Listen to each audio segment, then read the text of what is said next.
Hi everyone, welcome to today's video and we are back again with a new question. आज एक बहुत ही प्यारा question है जो आप नीचे कमेंट सेक्शन में पढ़ सकते हैं। मैं एक बार आपको वापस से क्वेश्चन बता देता हूँ, पढ़ देता हूँ आपके लिए।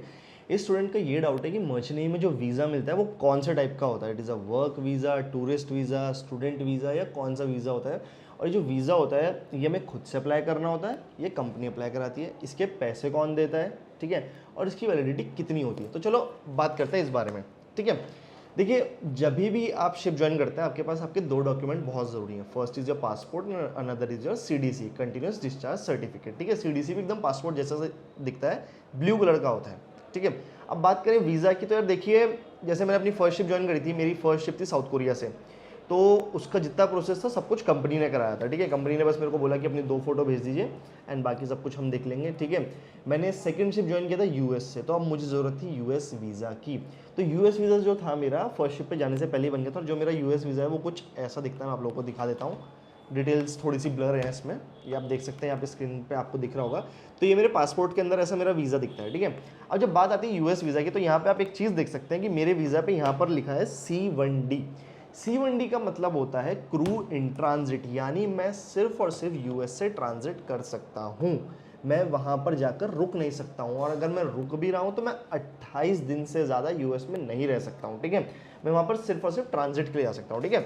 अब जैसे मेरा वीज़ा था तो मुझे मेरी कंपनी ने बोला कि भाई आपको यूएस वीज़ा के लिए अप्लाई करना है, और मेरी कंपनी ने मेरे को डॉक्यूमेंट्स दे दिए थे। और ये मेरी कंपनी नहीं, मोस्टली 80 to 90% कंपनीज का प्रोसेस यही होता है फॉर यूएस वीज़ा, ठीक है। बाकी वीज़ाज़ की मैं बात नहीं कर रहा हूँ, मैं सिर्फ और सिर्फ यूएस वीज़ा की बात कर रहा हूँ। जब यूएस वीज़ा की बात करते हैं, यूएस वीज़ा में मेरी कंपनी ने बोला कि आपको बनाना है, हम आपको ये डॉक्यूमेंट्स दे रहे हैं, दिस इज द प्रोसेस। तो एक फॉर्म होता है DS 160, जिसका मैंने गूगल पर ट्यूटोरियल देखा और मेरी कंपनी ने जो मेरे को स्टेप्स भेजे थे मैंने वो फॉलो करे, अपना फॉर्म भरा, अपना अपॉइंटमेंट लिया, और उस टाइम पर मेरी फीस लगी थी 12,160 रुपये, विच वॉज $160। अभी मोटा मोटा 15-16 हज़ार के करीब हो गया होगा, क्योंकि तब डॉलर 70 रुपये था, अभी डॉलर इज अराउंड 85-86, ठीक है। मैंने वीज़ा अप्लाई किया, ठीक है। मैं दिल्ली गया, मैं 2 बार अपॉइंटमेंट होता है, एक बार बायोमेट्रिक्स होता है, दूसरी बार फोटो वगैरह खींचती है, पहली बार ही बायोमेट्रिक्स और फोटो वगैरह खींचती है, दूसरी बार में आपका बेसिकली इंटरव्यू होता है। आपसे पूछते हैं कि आपको यूएस वीज़ा क्यों चाहिए, what is your purpose of visit, और आपकी कंपनी ने आपको जो डॉक्यूमेंट वगैरह दिए होते हैं आपको वो दिखाने होते हैं, ठीक है। मैं वहाँ पे गया और 2 दिन बाद मेरा पासपोर्ट मेरे हाथ में था, और पासपोर्ट के अंदर ये वीज़ा था, ठीक है। अब जो मैंने इस पर पैसे खर्च किए, विच वॉज 12,160, वो कौन देगा? वो पैसे भरे मैंने, ठीक है। बट जब मैं अपनी फर्स्ट शिप पर गया तो हम अपनी कंपनी को एक फॉर्म भेजते हैं कि मैंने यूएस वीज़ा अप्लाई किया था, मेरा इसमें इतना खर्चा है, तो मेरी कंपनी ने वो पैसा मेरा रिम्बर्स कर दिया मेरी 1 महीने की सैलरी के बाद, ठीक है। अब ये मेरी कंपनी की बात थी। कुछ कुछ कंपनीज ऐसी होती हैं जो पहले से ही अप्लाई कर देती कि भैया आप जाओ और आप जाके बस इंटरव्यू देकर आ जाओ, हमने पैसा वैसा सब कुछ भर दिया है। मेरे कुछ दोस्तों को तो ऐसा भी जिनको घर से पिक एंड ड्रॉप तक मिला है, ठीक है। तो it totally depends upon your company and their policy, ठीक है। अब अगर जैसे मेरी सेकंड शिप थी, थर्ड शिप थी, उसमें मैं ऑस्ट्रेलिया से ज्वाइन किया था, ठीक है। तो वहाँ पे जो मेरा वीज़ा था वो कंपनी ने ही सब कुछ अप्लाई किया था, मुझे उसके बारे में कुछ पता भी नहीं था, ठीक है।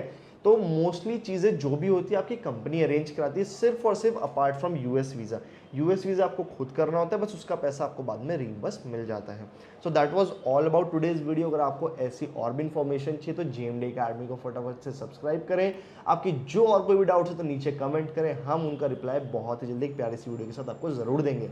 तो जैसा कि आपने देखा, ये C1D वीज़ा था, यानी क्रू इन ट्रांजिट वीज़ा, यानी ये कोई बिजनेस, कोई स्टूडेंट या कोई टूरिस्ट वीज़ा नहीं था, ठीक है। और हर वीज़ा की वैलिडिटी अलग अलग होती है। जैसे मेरा यूएस वीज़ा इसकी 5 साल है, जो मेरा ऑस्ट्रेलियन था उसकी 3 साल है, ठीक है। तो हर कंट्री की अलग पॉलिसी और हर वीज़ा की अलग पॉलिसी है। अभी जैसे मेरा 2026 में एक्सपायर होने वाला है, तो अभी मैं जब वापस से अप्लाई करूँगा तो इस बार मेरे को वहाँ जाने की भी ज़रूरत नहीं है। इस बार मेरे को वो लोग ड्रॉप बॉक्स का ऑप्शन देते हैं, मेरे को सिर्फ अपना पासपोर्ट भेजना है, फॉर्म भरना, मेरे को मेरा वीज़ा मिल जाएगा।